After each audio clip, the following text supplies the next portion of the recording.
Hello guys, in this video I am going to show you how to add time entry to your projects on the Zoho Invoice application. But first I just want to mention, don't forget to subscribe to my channel because at 10,000 subscribers I am going to show you my whole YouTube revenue statistics and growth strategy, how to make money online. So let's jump into it. First of all, open the application on your phone.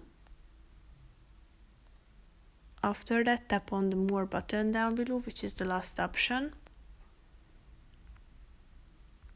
Then tap on the Projects button, click on your project, and after that tap on the Log Time button. Here you can add your time entry, so tap on Set Start and End Time. So tap on Start Time and select an End Time.